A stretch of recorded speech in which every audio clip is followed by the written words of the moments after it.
The Destruction of Black Civilization by Chancellor Williams, Part 9. Central Africa, Evidence from a Small State. We must not lose sight of what we are doing, the important points of what we have been doing.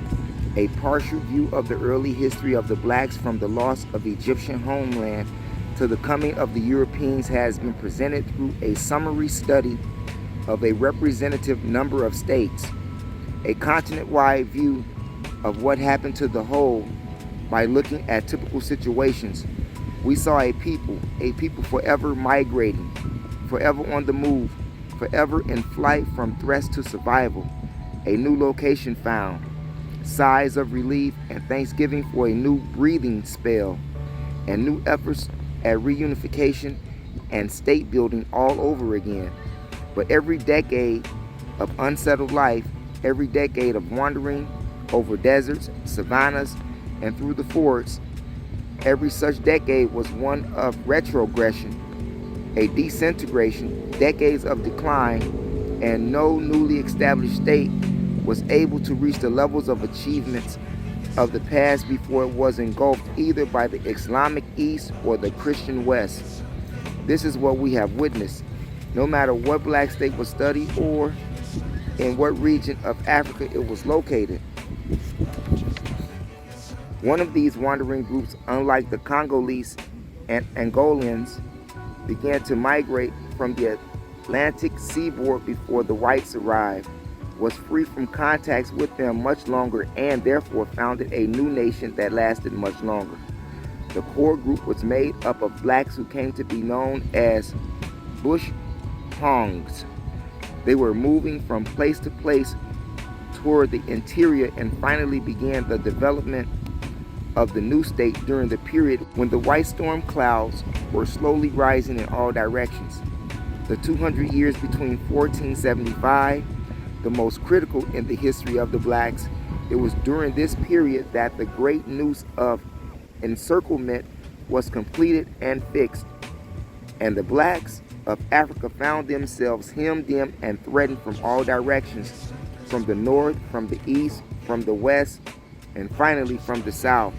The white man's march toward world conquest and world domination was in full swing. This most critical period in history of the race, I say, was such because this closing in on the blacks from all directions was the beginning of the final death blows to what remained of their own civilization. There were dire consequences in terms of their psychological impact on Africans under perpetual danger. A new fatalism emerged that gave up resistance to anything, including a resistance to slavery and resistance to the barbarianism that engulfed those who either went backwards or stood still for mental atrophy. Some tried to save themselves by serving the invaders' cause, even if it meant enslaving and killing their own people. Some believed that because the white man came in with big ships and with big earth-shaking guns, meaning cannons, surely they must be the gods of the world. Others saw no sense in trying to maintain unity in the face of such overwhelming odds.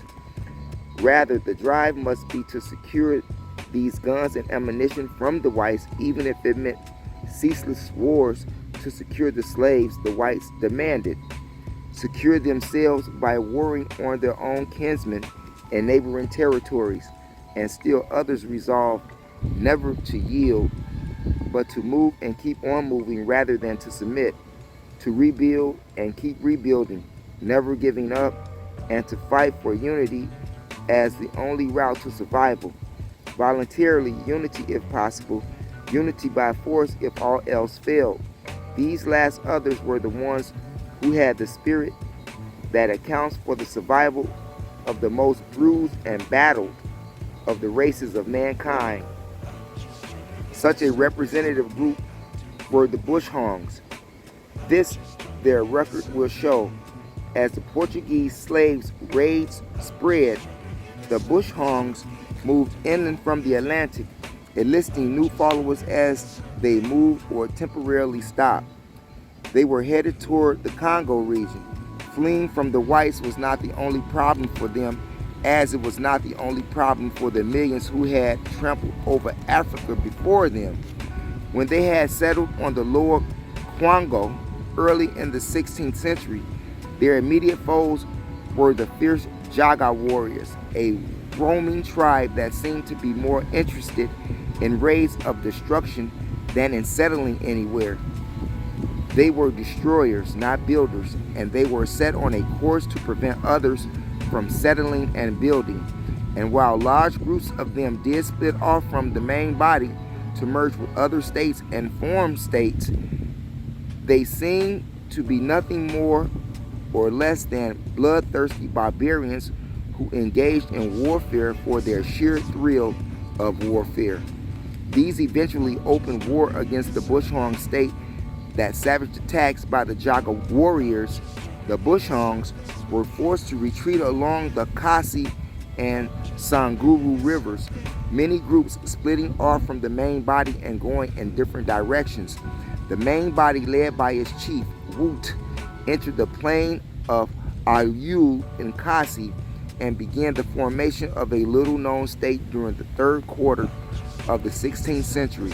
It is precisely that it was small and generally unheard of that I selected it for a summary study. There was another reason. It was typical of hundreds of other small black states, which, unlike the world-renowned Ghana, Mali, and Songhai, the migrating blacks had built all over Africa, but which seemed to be so insignificant to the conquering Europeans that they were swept away, their people scattered, with no Vansinas to seek out its oral historians or hear how things came to be, what was achieved or failed to be achieved before death came to their society at last. The little kingdom of Cuba, then having its history recaptured, will be telling their story Olo, telling it substantially as it was in all fundamental particulars. The Bushong, or Central Organization Group, was allied in a federation of voluntary kindred groups and other tribes, numbering 18 at the outset. The Siwa and the Kiti were indigenous to Siwa, as previously stated, having lived there since the world began. They offered no opposition to the invaders, seemed to welcome them, and became members of the Federal Union under Woot as the elected king. Many of the splinter-off segments from the central groups came in later from different directions to join the federation.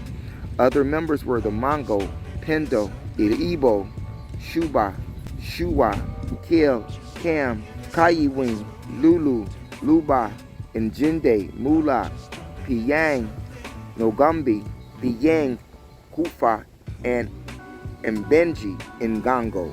From the very beginning, the core group of the Bushong set an example for nation building for all Africa, but few African states ever followed it. First of all, the total population at the formation of the federal kingdom can be estimated at between 75,000 and 100,000, of which number the Bushongs were 80%. All the other tribes combined, therefore, were only 1/5 of the total population. This means that even under the most liberal democratic systems, the Bushongs could have dominated and ruled all the other tribes by the sheer weight and power of overwhelming numbers. They did not choose to do so. Here was what might be considered to be a justifiable occasion to depart from the traditional African constitution with its all-embracing democratic system. Quite to the contrary, they followed it to the letter by simply transforming the village council of elders into a council of state, in which each tribe, now constituting a constitute province, was represented as an equal by its own chief or a representative of his choice. The members of the state council were the electors who chose the king. As it was throughout Africa, the council represented the people, and therefore all powers not delegated rested with the council. The significance of this was that the smallest tribe or province, which might be only 2% of the population, was equal in the council of the Bushong group that was 80% of the population, a situation which head counters might criticize as the very antithesis of democracy. But the numerically dominant Bushhongs seem to have been statesmen with a larger view of what democracy meant if it were to operate as a unifying force with divergent and formally independent groups. What they did in effect was to make a frontal attack on tribalism, not by futile denunciations or exhortations, but by actually detribalizing themselves first of all. They not only treated all of the different language groups as equal, but they promoted a national policy of glorifying those cultural variations in any groups which were so outstanding that they should be adopted nationally. Hence, every tribe that in isolation had developed something noteworthy but peculiar to itself, no matter how strange or different from all others, could see its unique culture pattern become a national institution and be filled with both pride and gratitude. If the Pende had a different kind of dance and excelled with it, theirs would become the national dance of Cuba. If the Luba excelled in the architectural arts, they would be the leading planners and builders, and so on in all human endeavors. Each group could win national distinction in one way or another for excellence in one or more fields, including agriculture and cattle breeding. The kingdom was south of Zambezi in northern Katanga, covering the province of Kasi between Sukuri and Kasi rivers. There were 5 rulers during that short period of 19 years between 1568 and 1587, one being a woman. It is not known whether the council, sitting as an electoral college, sat what seems to indicate 4-year terms. After 1587, longer but still fixed terms for kings or queens also seem to be indicated. It appears that these limited terms of office by kings continued during the supremacy of the council. For a long time, 10 years in office seemed to be the limit. This brings us to a third reason for selecting Cuba as both a sample and example state. Cuba shows how the blacks themselves do undermine and destroy some of their own best institutions and replace black democracy with black autocracy without the slightest external influence or aid whatsoever. What is more and often overlooked, a king may become a despot by the will of the people. This development, incidentally, is a further justification of my rejection of 2 equally false doctrines. One is the contention of the whites that the great institutions in Africa were Caucasian in origin, and the other is the contention of blacks that great African institutions were destroyed by Caucasians and other outsiders and by them alone. What it all means is that the African people act and react just as all other peoples do with the same motivations, conditions, or similar circumstances, aims, and objectives. The democratic direction of this state was well established in 1587 when La Xiang Mbal assumed the leadership. The economy was still operating along provincial interest lines and apparently without state direction or participation. The market system was the only integrating economy activity along broad national lines. The Bushhongs were still the leading boat makers, fishermen, and hunters. Because they were the most numerous, this tended to oversupply Cuba markets with fish and game. On the other hand, farm production was not only far below demand, but it was also too limited in variety. This meant a very limited diet of millet, bananas, peanuts, fish, and fowl. The cloth-making industries expanded as the ironsmith and other crafts developed. These building trades were the busiest in the new nation building. These included architects, carpenters, brick makers, and masons. The political structure actually began with the family council or clan council, which is the basic social unit of kinsmen. During the formative period of the state, each clan had its own village. As new immigrants swelled villages into towns and cities, these became divided into clan sections or wards. Each ward sent its elder as a representative to the village town. or city council, over which presided the village headman, town sub-chief, or city chief. These chiefs in turn served as representatives of their areas on the provincial councils, over which the paramount chief of the whole tribe presided. The paramount chiefs of the central provinces or states, the original 18 founders, represented their provinces in the Central State Council, over which the elected king of Cuba presided. Conquered states and tribes, which became after the Federal Union was formed, were not eligible for representation on the state council, and their chiefs therefore could not participate in the election of kings. There were other special benefits and privileges enjoyed by the 18 elector chiefs, which other chiefs did not have, or more pointedly, the newcomers had burdens and responsibilities from which the elector chiefs were free. The heaviest of these were the tributary taxes levied on all chiefs except the original 18. This too was to cause trouble later. The government of Cuba, the council state: A, the king presiding; B, the linguistics, interpreter of special aid to the king; C, the chief of chiefs, prime minister. The title, chief of chiefs, actually is that of the king. Here it meant to say that all the chiefs of Cuba, when you see and speak to my chief minister, you see and speak to the king.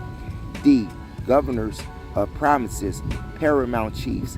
Each paramount chief, or one of his elected generals, was in supreme command of all military forces in his province. The king, who was also a governor of his particular tribal province, had only the soldiers of his province under his command. 2, administrators, not members of the state council.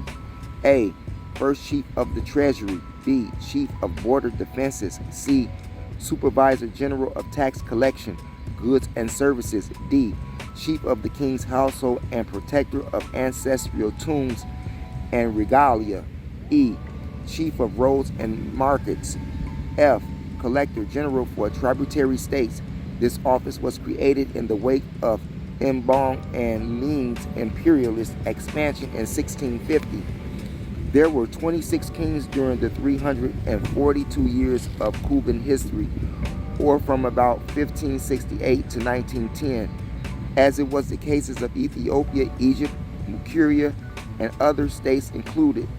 Studied, here only a few of the outstanding leaders will be mentioned. In thus rigidly limiting the scope, we necessarily pass over many great leaders and important events, just as we shall be doing in the case of Cuba. Here also we are not as interested in chronological details as we are in such things as the development of national policies to unite diverse tribes in a patriotic devotion to one nation, to other policy that will clearly defeat their objective. The founder or founders of a nation constitute the specially honored group throughout Africa, and it was the source of royalty itself. So Cuba was still following the African Constitution when it made the central or nuclear group of 18 founders the permanent ruling council, to the exclusion of strangers. In Africa, all those who came after the community or nation is established. Yet it is equally clear that as newcomers increased the population and as the nation expanded by conquering neighboring societies, the reasons for future conflicts were also being expanded. These reasons, noted here in Cuba, were Africa-wide and account for the internal conflicts in the new African states today. Even though all discontent has not come to the surface, and as in the case of Cuba, the trouble stems from the failure to include every segment of the population in a national program of absolute equality, and the opportunity to participate so fully in every phase of the national life that a sense of patriotism and belonging to the nation will gradually outweigh that of belonging to a tribe. In short, what we do precantantly call tribalism is in fact a necessary, cohesive, and social mechanism for survival and defense against threats to survival. The tribe is the unit through which the race itself has survived during all of its migrating and scattered circumstances. The enemies that beset it were black as well as white. This the tribes of today know as well as their black brothers outside of the circle of the 18 know. 400 years ago in Cuba, tribalism will disappear only when the reason for its existence in the first place disappeared. The most noteworthy thing about Cuba and its connection, however, was that despite the great disorganizing factor which mentioned, its original program of uniting many language groups into one nation was so successful that it has not been equaled by any nation in modern Africa. For look what actually happened. Many tribes, including Bushong group, merged so completely that they lost their own individual tribal identity and language and became one people, speaking one language derived from all the others, the Bakuba, or people of Cuba. This e pluribus unum process that went on continually all over Africa is what makes the work of ethnologists and linguistics so baffling, and their dogmatic conclusion often misleading, imprecise, and sometimes simply false, splintering off from a major into a dozen smaller groups, each developing a different language or dialect, then the remerger of any 12 splinter groups into other major groups, forming once again one people and one language out of many, and so on until the next segmentation of many, and the latter reformation of the many into a society and language group again. It is therefore unlikely, to put it modestly, that any anthropologist or linguist on Africa could take a group of Bakuba today and determine which had ancestors who were Bushong under Queen Ngokadi or Payan Payang when Lash Yang Inbal was king, or Njindi when Inbush reigned, 1680 through 1695. Even members of the group as distinctive as the Pygmies lost their identity through intermarriages with almost all the other groups. Their mingling with other groups was more widespread because, unlike them, they did not occupy a particular province but were scattered in all of them. The descendants of Siwa Muluk marriage and King Meshe Matunzde 1620 could not be described as having pygmoid features today like Muluk either. The reason is simple. There have been too many other crossings and recrossings during the 300 to 400 years that have passed. The religion of Cuba, there was no problem of religious unity in Cuba because there was no problem of religious conflicts in traditional Africa.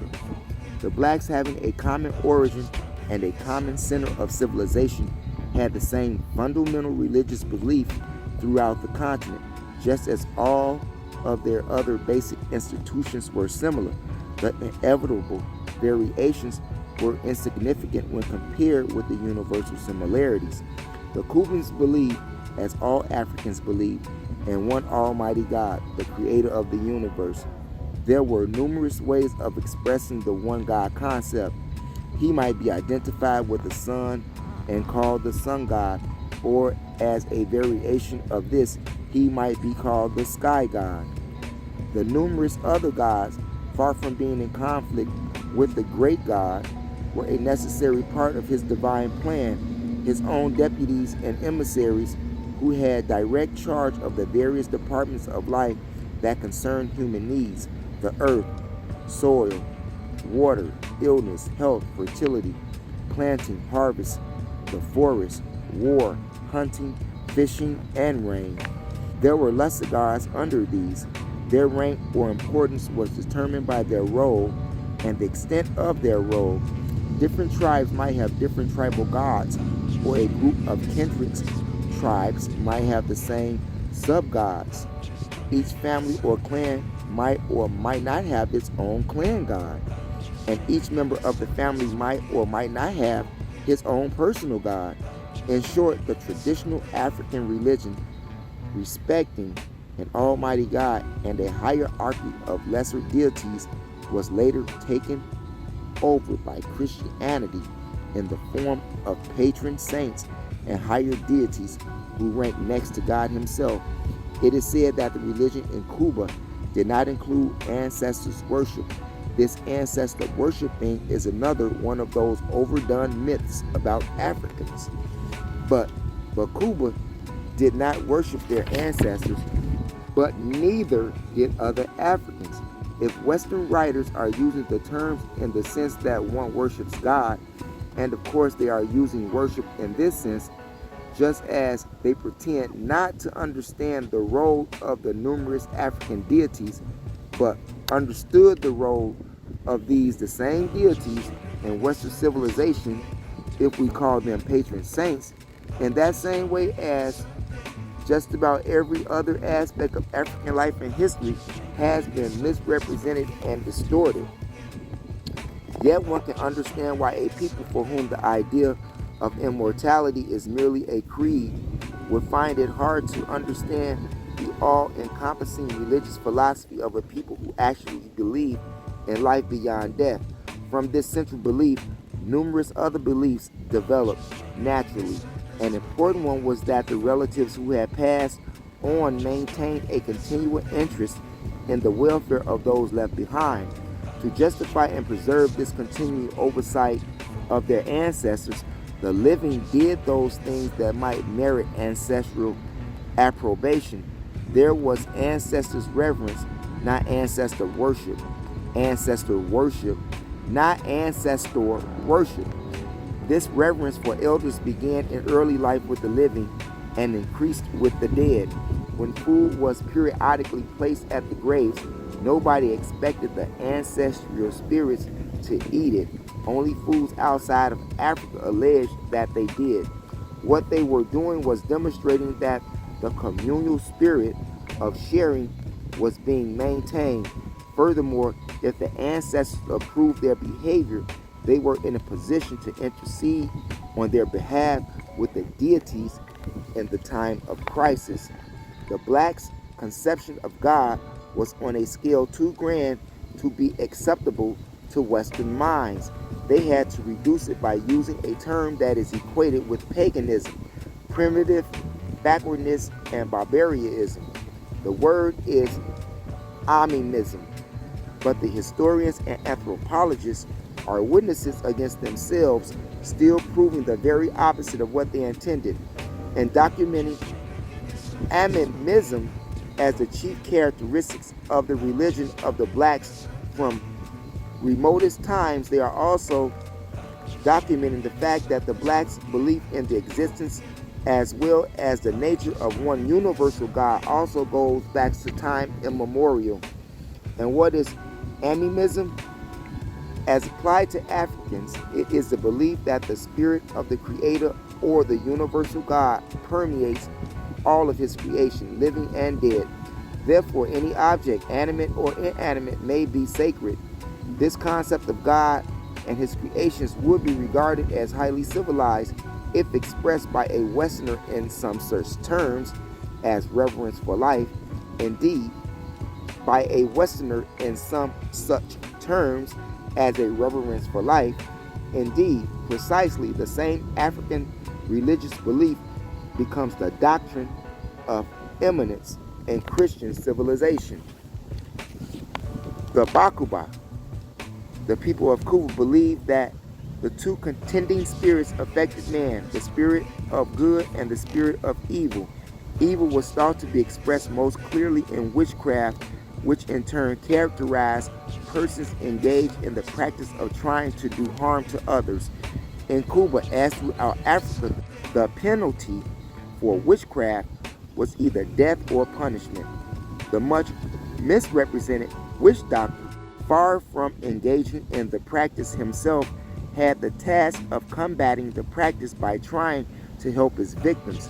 Hence the title witch doctor, which came to be applied to all African doctors indiscriminately because of the widespread of the belief that almost all human ills resulted from the work of evil spirits through evil operators, witches.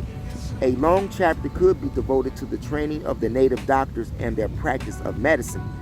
This is not our purpose at this point, but it should be noted in passing that writers have generally focused their attention on the entirely superficial externals that disguised the African doctors' real practice of the healing arts.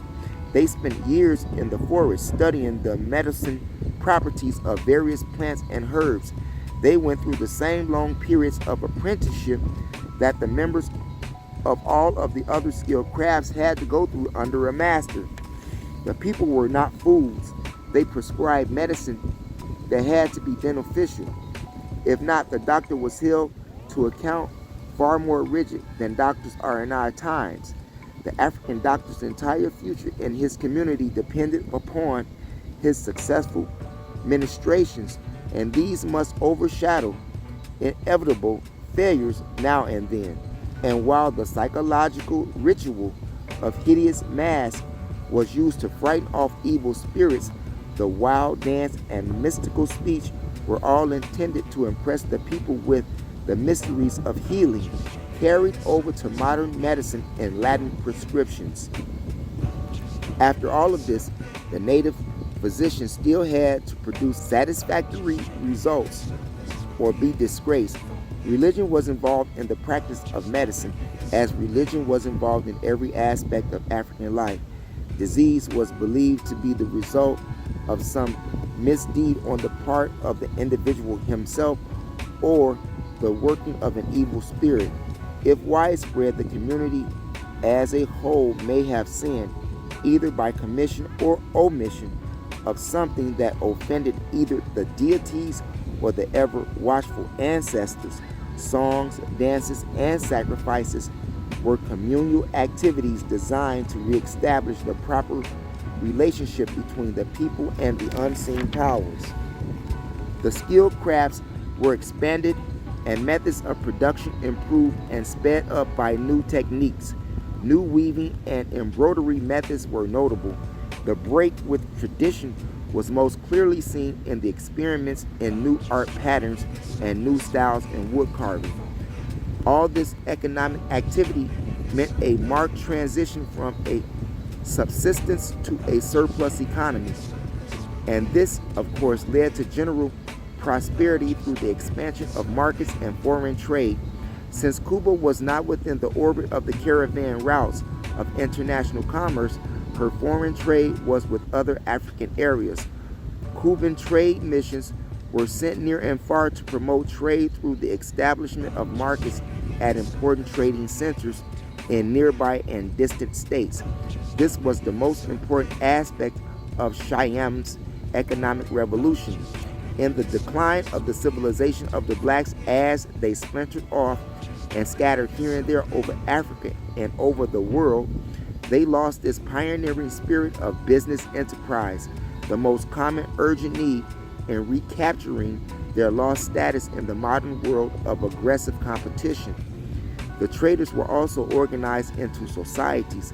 Every occupation except agriculture had its society or guild. Farmers were not so organized because just about everybody was a farmer in addition to his trade.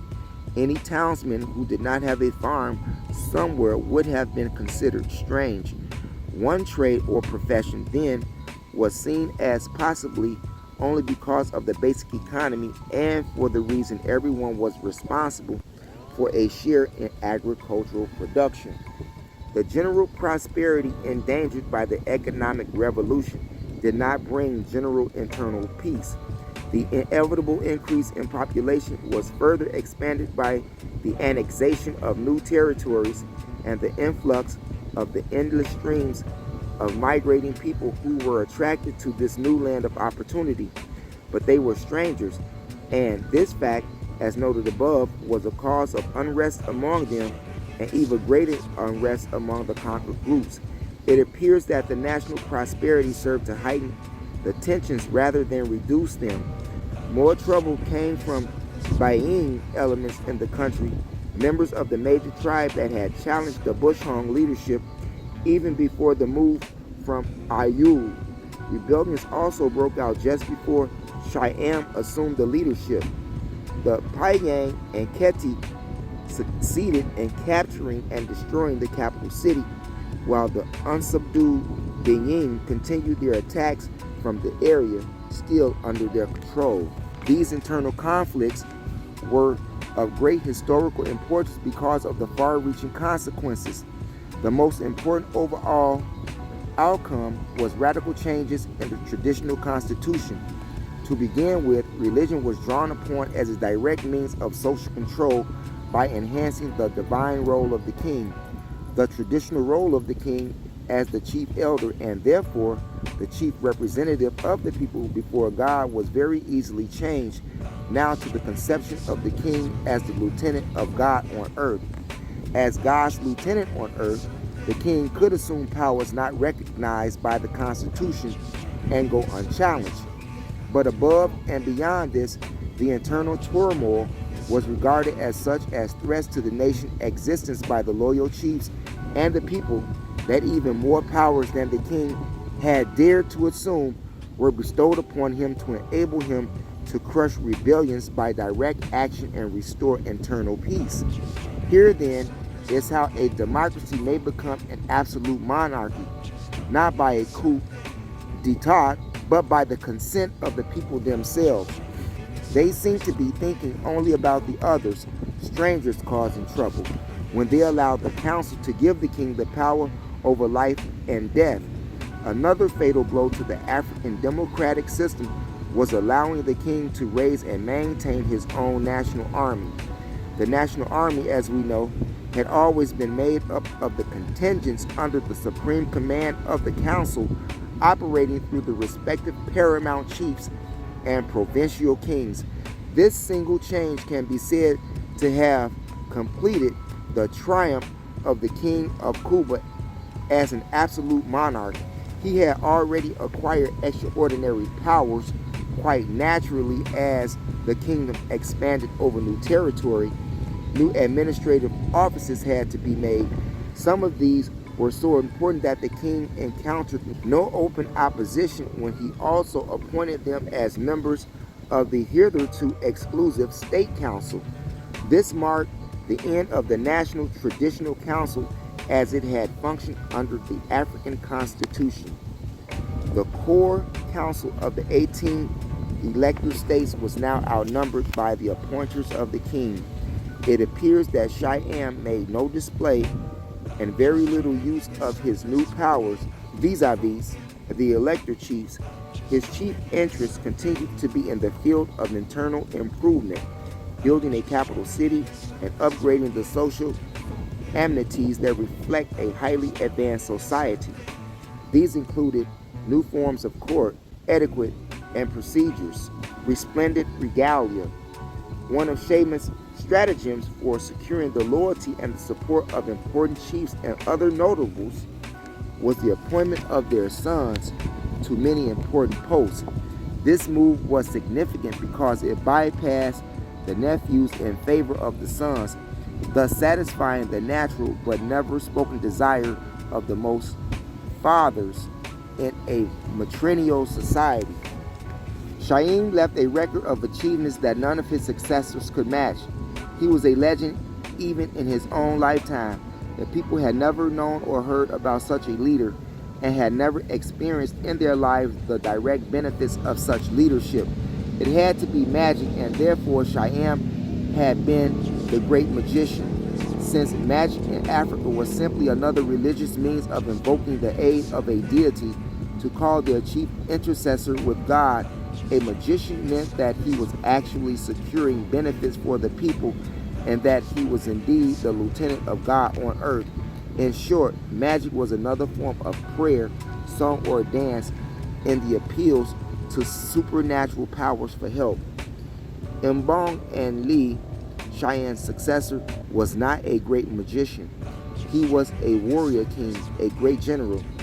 He did not have carry on the economic revolution. It carried on itself from the momentum Cheyenne had given it. Mbong and Lee devoted himself to further wars of conquest and the expansion of the royal power, which these wars made easily. The age-grade military systems started by Cheyenne was expanded from a militia to a strong standing army, strong for the period. Prisoners of war, now slaves, formed the king's personal army. They were stationed in separate villages on their own. Now the king was powerful enough to attempt to make the modest changes in the matrilineal system under Siam more thoroughgoing and permanent in the royal family itself. The royal nephews were all placed under permanent house arrest, and sons of king became heirs to the throne. Meanwhile, they were appointed to important governing posts in different parts of the kingdom. And while it had been suggested that this radical breach of constitutional law was intended to reduce the factional power struggles in the royal family, what it did was to sharpen each struggles along more clearly defined lines. Mbong had divided not only the royal but all of the chiefs and people into defenders of the traditional constitution on the one hand and the progressive reformers on the other. This meant more unrest and more rebellions. The king generally dealt with these with an iron hand, was successful, and proceeded with another important assault on the Constitution. He outlawed migrations from the other country. This had been one of the black man's greatest freedoms, the right of every dissatisfied individual or group to withdraw from the community, migrate elsewhere, and either join some other group or set up a new chiefdom. The universal use of this freedom, let it be remembered at every point, is one of the reasons for so many different little societies and language groups throughout the continent. The universal use of this freedom, let it be remembered at every point, is one of the reasons for so many different little societies and language groups throughout the continent, while at the same time indicating a common origin and background. This relatively small and generally unknown kingdom in the Kondo region was a microcosm of Black Africa in other respects, and as in other African states, it presents the concrete evidence and specific validation of much of the history of the Black people. There was still another development of the highest importance for ethnologists, but one which they generally bypass or treat very lightly. This had to do with still another way new tribes, new chiefdoms, and new language groups were formed, ultimately leaving not a trace of what the representative members of such groups had been in former times. A new tribe and chiefdom of this kind was formed by strays and stragglers, individuals and very small groups that had become detached from their main society during the migrations. Speaking different languages and dialects, they were unaffiliated persons who were lost in the corporate society of Cuba. Even to become second-class citizens as newcomers, strangers had to be members of a single group large enough to have the traditional tribal socio-political structure headed by a chief. Because of these conditions and circumstances, many stray individuals and small groups from different tribes united and began the formation of a new tribe, a new language from the merger of many, and a new tradition or oral history. Here too is how and why oral tradition may become confused and misleading during the first 2 or 3 generations. For the first chief and his family, chosen as founders of the new chiefdom, may attempt to overplay their role in the founding and progress of the new society. The central point that it is stressed here again, however, is that the historical process in Africa of segmentation, remerging, defies all attempts by Western anthropologists to divide and classify by race by opposing ethnic societies. It cannot be done either by linguistics or by conclusions arrived at on the basis of widely different physical features and characteristics. All of these observations can be drawn from the most eventful 50 years in the history of Cuba, 1630 through 1680. Notwithstanding the unprecedented changes in the Constitution, ironically enough, the periods of Cuba's glory and greatest achievements were under the leadership of her 3 great autocratic kings, Shaman the Great, Mboum Ali, and Mbosh, 1650 through 1680. With the death of Mbosh, an era of relative peace, stability, and progress came to an end. But that era left us with a perplexing question. Considering the history of a nation before Siam and after Imbosh, that question is whether democracy actually served the welfare of the people as well as autocracy. It is an awful question, but here is a specific case where the question rises under its own power. In view of the record, no one has to raise it. It therefore has to be faced. It may be that the tradition-bound council, which we glorify so much because they represented the people and served as a check on chiefs and kings, may also have served to check progress under the leadership of dedicated chiefs and kings of far-seeing vision. This in turn introduced the question of the role of leadership in the affairs of men, and particularly in the history of every people that had great leaders who lit the blaze which banished the darkness from their marching paths. Since leadership is indispensable in any group situation, large or small, the ultimate solution in a democracy may be centered around the question not of how much power a leader has, but rather in whose interest and for whose welfare that power is to be used. This presupposes an alert people who now and when where to draw the line between their welfare and the actions of a powerful leader. When Mbang went to the extreme by appointing and disposing chiefs at his pleasure, the people would have checked him.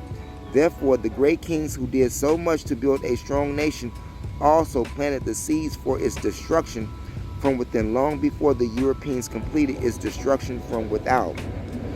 From 1680 until the coming of the Europeans in the 1800s, intermittent affairs, strife darkened the whole period. The struggle centered around the various constitution violations and changes.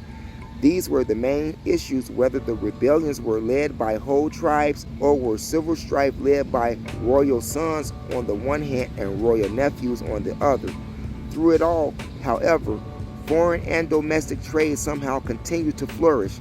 In fact, the Cuban markets were so widespread outside of the country that these enterprising blacks attracted the attention of the now world-conquering Europeans. They now had businesses to explore up and down the Kasi and Sankuru rivers, checking on the operations of the Bukaba.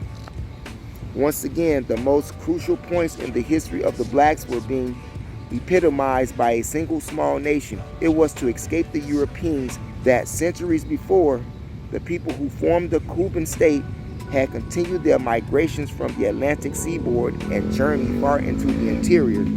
They had come on and along the same rivers the advanced scouts of the enemy were now exploring. The blacks, as usual, were too busy fighting among themselves to mock the heralds of their doom or see the significance of their coming.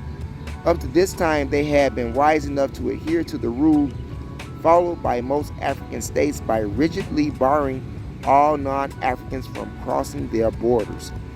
The record of over 4,000 years showed that in each and every case where the rule of exclusion was relaxed and Asians or Europeans were admitted under whatsoever pretext, the ultimate fate of the blacks was sealed. First, alone, Portuguese came, seeking trade. Who would be silly enough to fear a lone white man? And were not the Cubans the great traders, always looking for new markets? Nor were the few Germans who came later any occasion for concern other than new opportunities for trade. The exploring expeditions up and down the rivers did not cause alarm.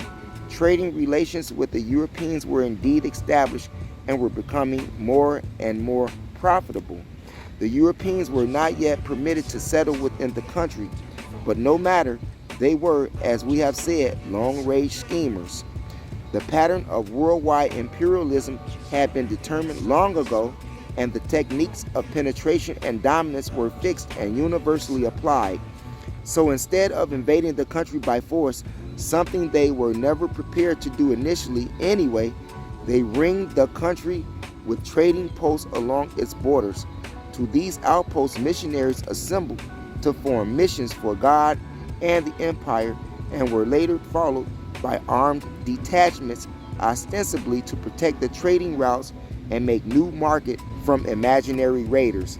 To make matters worse, the European crisis began to develop near the end of the longest and most strife-ridden reign in Cuban history.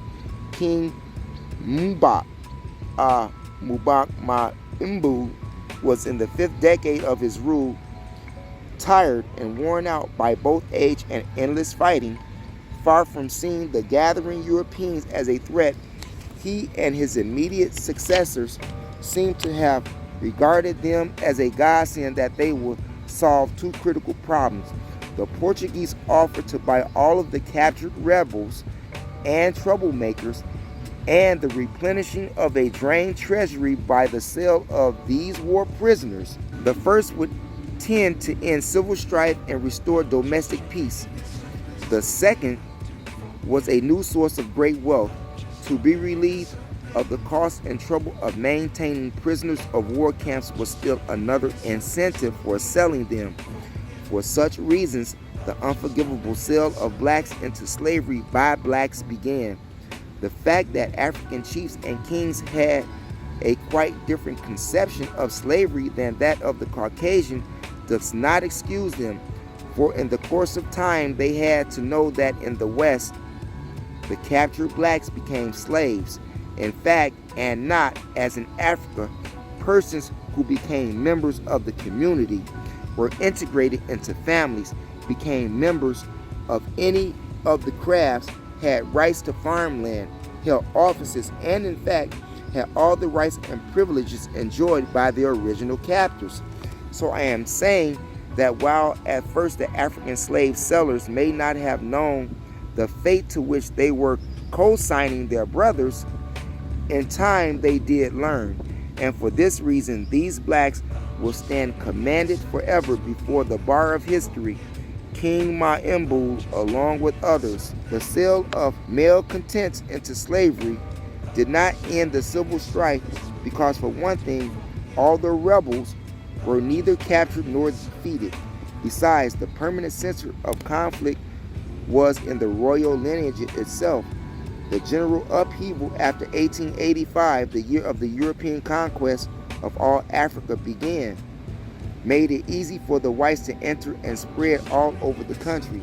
The traders and missionaries were the first to take over the country by first allying themselves with opposing chiefdoms and opposing royal factions, urging on each to keep up the fighting against the others. Indeed, the missionaries in Cuba were missionaries of damnation, not salvation. They wore the deceptive garb of religion, but their activities were not only almost wholly political, but were concerned with the furthering the disintegration and collapse of this little black nation. They obviously did not come to help, spiritually or elsewise. They came to hinder, at least until the country was completely under white rule. The next step, therefore, was actually to set up chiefdoms themselves, install puppet chiefs, and rule the country through the chiefdoms over which the traders had control. When the 20th century dawned, a dying Cuba was gasping for breath, making its last desperate attempts to free itself from the choking hands it thought had come to bestow Christian blessings. But it was too late. The temporary restoration of the king was too late. The Congo's Free State gesture of assistance was too late. Death arrived according to a schedule, and that was determined by the whites. In 1916, the European caught Ape, the last to hold the fictitious title of king to disguise white rule, passed from the scene, and the kingdom of Cuba, having lost since died, now had its death certified by the equally small state of Belgium that now ruled a black African region 10 times its size. Cuba was the African experience in so many important respects that it was taken as a case study typical of that experience. We have therefore seen how many of the migrations ended after the people had been uprooted from one place after another. Those who went to the furthest regions found what they had believed to be a place of refuge and began to build again as a separate, isolated society, slowly developing new forms of speech and variations from the original culture. Others found refuge in swamps, caves, and forests or deserts, where the natural environment alone was an effective barrier to progress and an unspoken command to retrogress to barbarianism. Still others, such as the Bush-Hungs, united with other tribes to form a new nation. Out of this new nation, there emerged not only a new people composed of many diverse groups, but also a new language similarly made up of different languages and dialects. It was also significant that the new state was formed under the guidelines of the traditional African constitutions.